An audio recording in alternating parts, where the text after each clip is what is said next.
Today, from a different point of view, I'm working on the arching. Today, I'm working on the arching of this beautiful Santo Serafino model violin, and it is exactly the twin brother of the violin that I just finished to varnish, Rondine, that is here.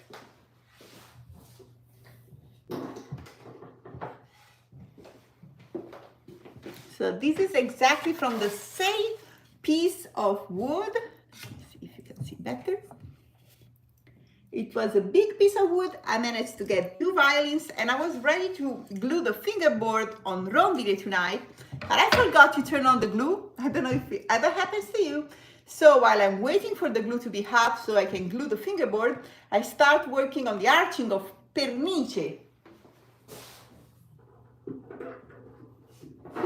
But first, let's introduce myself. My name is Sofia Vittori. I make violin since I was 17 years old. I started learning from my father, then learned from his father. We are a violin making family in Italy since 90 years. So thanks for being here with me and welcome if you're new. And Lynn, hi, good to see you. So when I have the camera like that, I can see the comments also. So today I will start working on the arching. And while I'm doing that, I will tell you the story of the name of this violin. So the name of this violin is Pernice. It is this bird, because for the Birdseye maple violins, Santo Serafino, I give names of birds.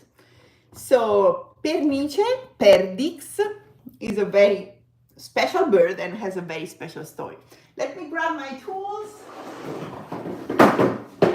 Whoops, everything is okay. And I have some of my finger planes and this chisel. I will do the channel all around. So Perdix was living during the Greek time, and he was the nephew of Daedalo.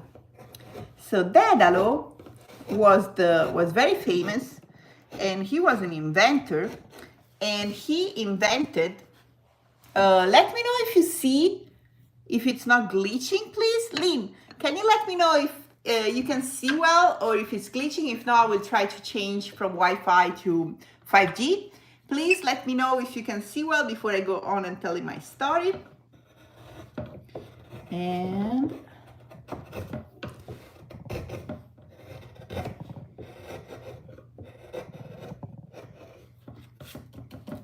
so somebody that is watching live, let me know if you can hear well, see well, and then I will go on with the story while I'm working on this beautiful maple here.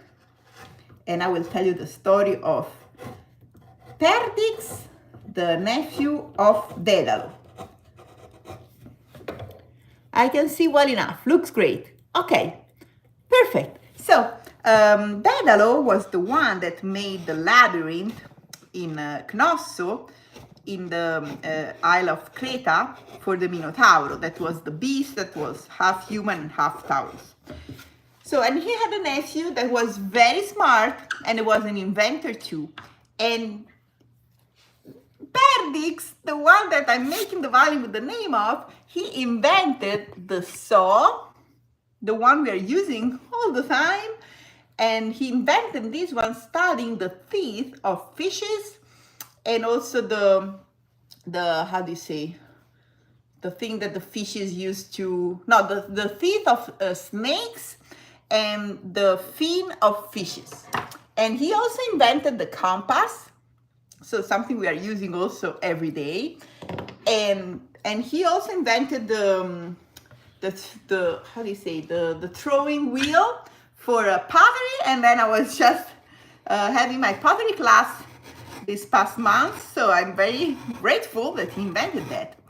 And you should know that his uncle Daedalo was jealous.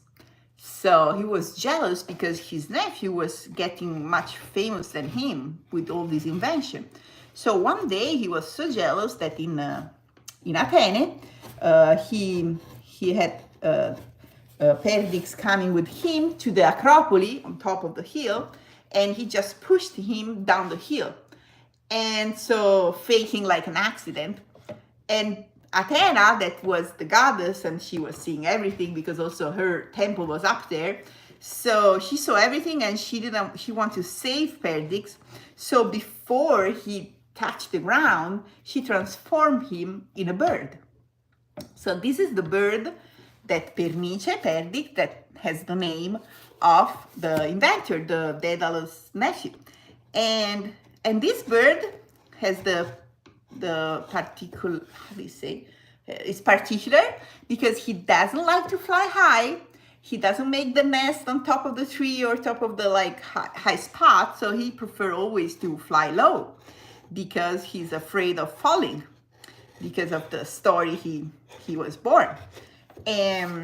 But the goddess Athena didn't forget about what Daedalus tried to do to his nephew and tried to kill him.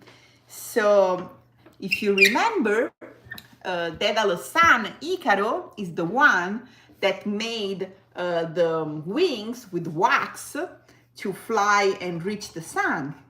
And exactly, as Daedalus tried to kill his nephew falling from a high rope, how do you say dirupo, from a high rock, then the goddess made his son die the same way, falling from the sky. So that's the story. That's the Greek mythology of the name that this violin is having. Let me know if you like. I always loved Greek mythology, and I have studied archaeology in university, so I'm a doctor in archaeology, if you didn't know that. And so I studied also the Greek mythology, but in specific, my subject, the one I have graduated from, the doctorate that I did, was for the Hittites.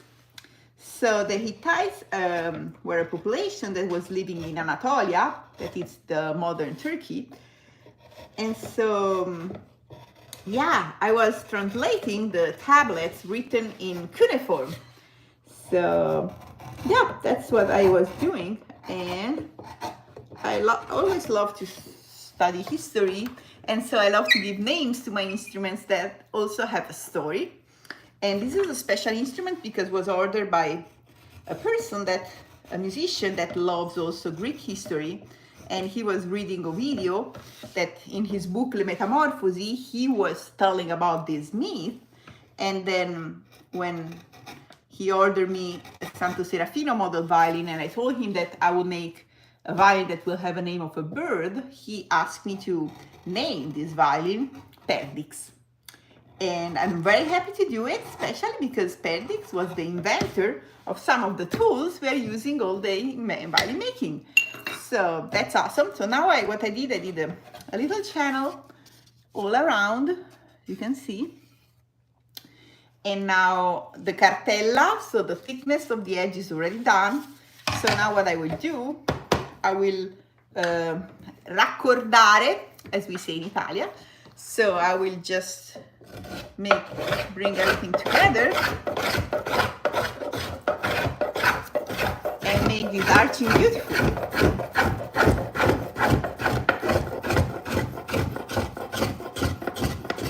So I really love my tool, the two-handle finger plane.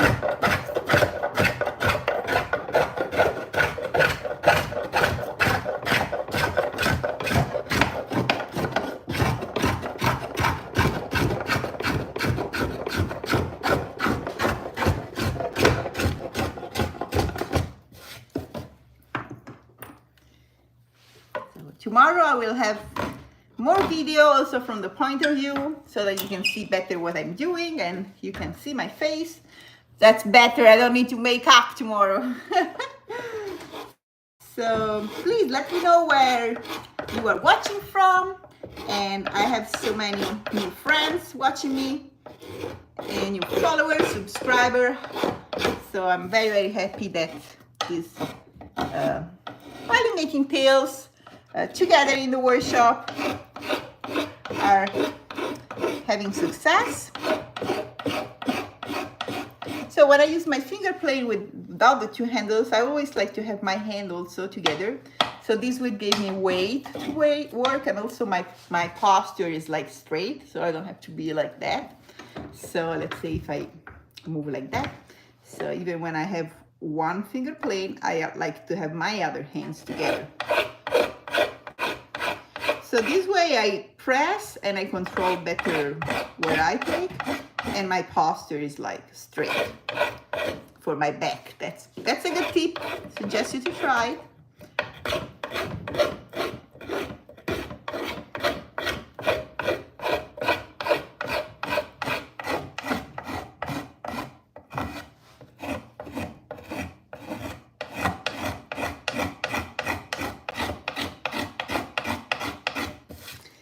So when I first started violin making, I was using le centine, like the piece of wood that you place here to see how the arches are doing. It's like, I think, 18 years I'm not using those anymore. I just know where to go, and also because I'm not really copying arching, so I do the arching that I like, and I like to check my arching with the ruler. I will show you.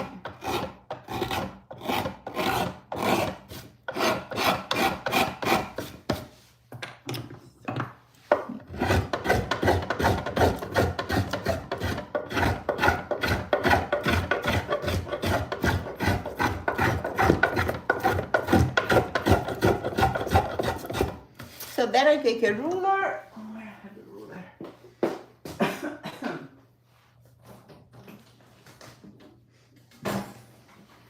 You know where we spend the most time in the workshop? Finding tools, because they go everywhere. It's not the right spot. So let me find the ruler.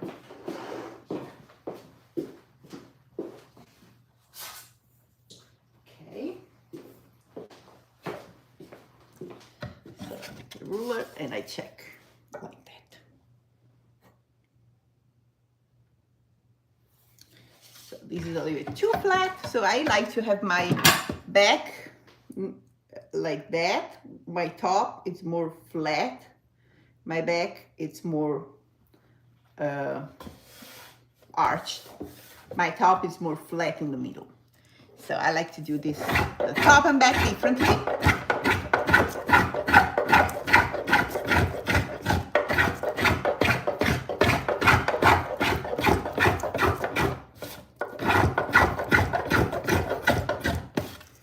Let me see. First time I see the two-handled finger plane in use. Cosmin. Yeah, I love that. It's amazing. I'm using this tool. I think I bought this one at the Shanghai Music Fair 2005, 2006. So almost 20 years. Perfect.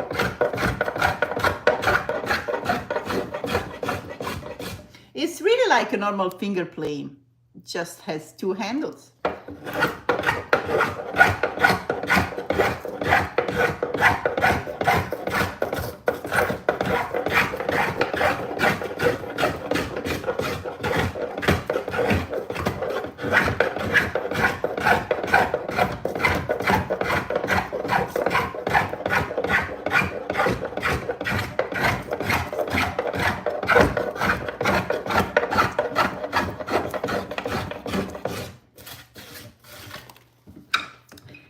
Okay, I think I will go on tonight with that, waiting for the glue to be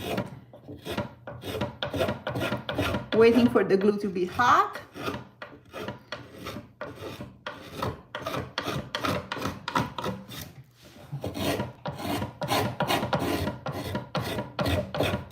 Then I will, this is Birdseye maple, doesn't have really specific way, so you need to, when you find the knots of the Birdseye, you need to be creative on which direction to get. So that's why sometimes when I have this type of wood that they don't have a certain direction, I like to use also this other tool. Well, it's the same. I have finger planes that they also have the blade that I can change and get the teeth.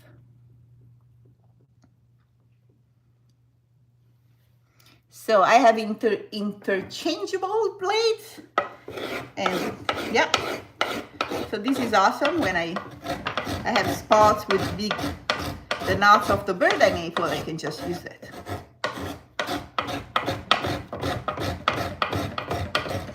So you see here, like that. Let me show you here. All right, I give you good night. Thanks for being here with me. And I will glue the fingerboard and we'll see you tomorrow for another of the workshop tale violin making with Sofia. Bye everybody. Remember to like and subscribe. Ciao. Oh, let me answer a question. Cosmin, the smallest is this one.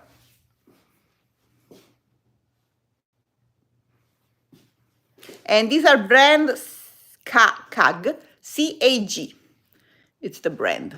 And the biggest one, this one. I have these 5. There are 5 measurements. I use them all the time. Amazing. Ciao.